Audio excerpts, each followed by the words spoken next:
Halo semuanya, dalam video ini kita akan membahas tentang salah satu penyakit metabolisme yaitu MSUD, kepanjangan dari Maple Syrup Urine Disease atau urin sirup maple.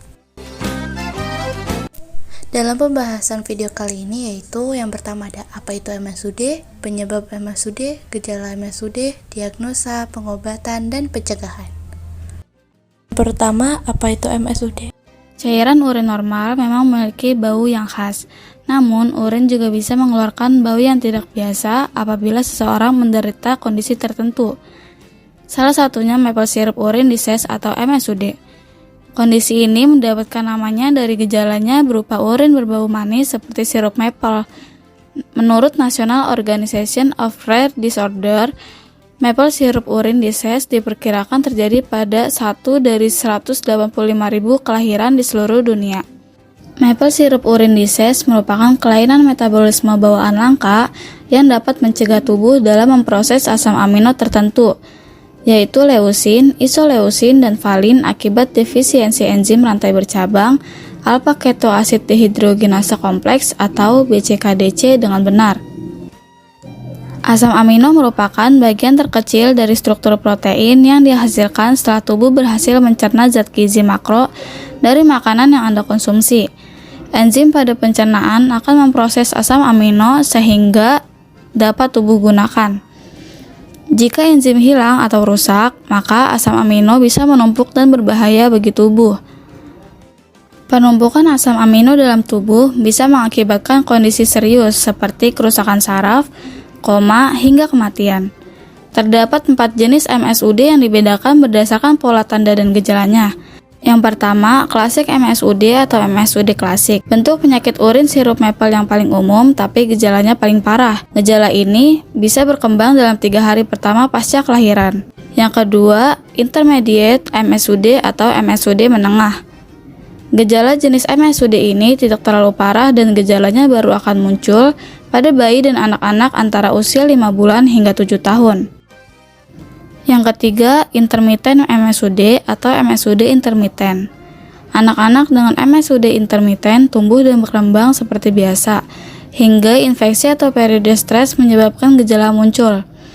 Penderita dapat mentoleransi tingkat asam amino yang lebih tinggi daripada jenis MSUD lainnya. Yang keempat, thiamine responsive MSUD atau MSUD responsive thiamine. Penderita jenis MSUD ini mampu merespon pengobatan dengan vitamin B1 atau thiamine dosis tinggi dengan diet tertentu, sehingga penderitanya memiliki toleransi lebih tinggi terhadap asam amino yang memicu MSUD. Penyebab penyakit urin sirup maple. MSUD adalah kelainan genetik resesif yang diwariskan dari orang tua penderita. Penyakit keturunan ini disebabkan mutasi atau perubahan gen yang terkait dengan enzim BCKDC atau branched chain alpha keto acid dehidrogenase kompleks. Selanjutnya ada gejala penyakit MSUD. Yang pertama, cairan urin, keringat, atau kotoran telinga berbau manis seperti sirup maple atau gula yang dibakar. Yang kedua, kehilangan nafsu makan atau menyusui. Yang ketiga, penurunan berat badan, mual dan muntah. Yang keempat ada lesu dan lemas. Yang kelima, rewel dan lekas parah. Yang keenam, pola tidur tidak teratur. Yang ketujuh, gerakan otot tidak normal. Yang kedelapan, keterlambatan perkembangan. Yang kesembilan, kejang, gagal napas hingga koma. Selanjutnya ada diagnosa MSUD. Yang pertama ada screening atau pemeriksaan bayi baru lahir. Prosedur ini umumnya meliputi tes darah untuk mengetahui kondisi seperti MSUD dan lebih dari 30 kelainan lainnya yang mungkin terjadi setelah kelahiran si bayi. Yang kedua ada tes urin dan tes darah yang dilakukan ketika gejala baru muncul setelah bayi lahir hingga anak-anak. Tes urin atau urinalisis akan mendeteksi konsentrasi asam keto yang tinggi dalam cairan urin. Sementara untuk tes darah, mengetahui kadar asam amino yang tinggi dalam aliran darah. Yang ketiga ada prosedur analisis enzim dari sel darah putih atau sel kulit penderita MSUD. Pengobatan penyakit urin sirup mapel. 1. Perubahan diet. Penderita akan mengikuti diet ketat yang menyediakan nutrisi penting, tetapi juga membatasi asupan asam amino. Perubahan diet ini akan penderita lakukan sepanjang hidup. Penderita juga harus memastikan kadar asam amino tidak melebihi tingkat toleransi yang bisa memicu kerusakan organ tubuh. Apabila kadar asam amino naik ke tingkat berbahaya, penderita harus segera mendapatkan perawatan di rumah sakit melalui prosedur berikut ini. Yang pertama, pemberian glukosa dan insulin secara intravena atau melalui infus untuk mengatur kadar asam amino dalam tubuh.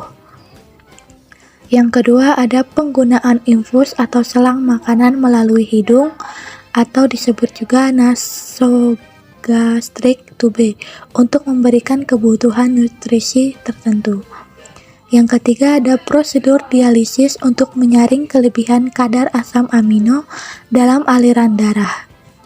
Dan keempat, ada pemantauan pasien untuk melihat tanda-tanda pembengkakan otak, infeksi, atau komplikasi MSUD lainnya.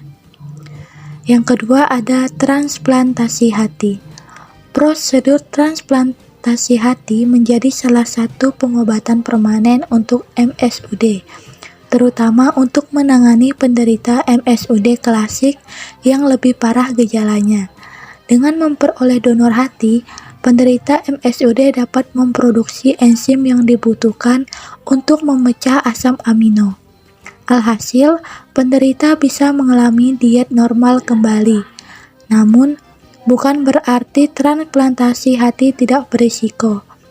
Penerima donor harus minum obat pencegahan mapel sirup untuk mencegah sistem imun dalam penyakit menolak organ hati baru. Mapel merupakan penderita menjalani prosedur sistem urologi, sehingga tidak ada juga metode untuk mencegahnya. Masih menjadi pembawa gen masih bisa menentukan risiko. Maka dari itu, mereka masih bisa menurunkan kondisi ini kepada jika khawatir menjadi pembawa gen MSUD, pemeriksaan genetik bisa memastikan apakah ada yang memiliki salah satu gen yang menyebabkan gangguan ini.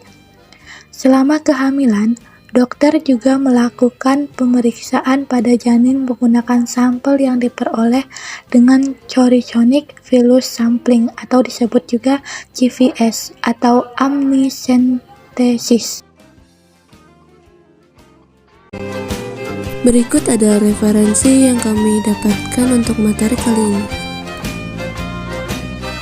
Itu saja untuk materi kali ini mengenai MSUD. Mohon maaf apabila ada kesalahan dalam materi. Sampai ketemu lagi.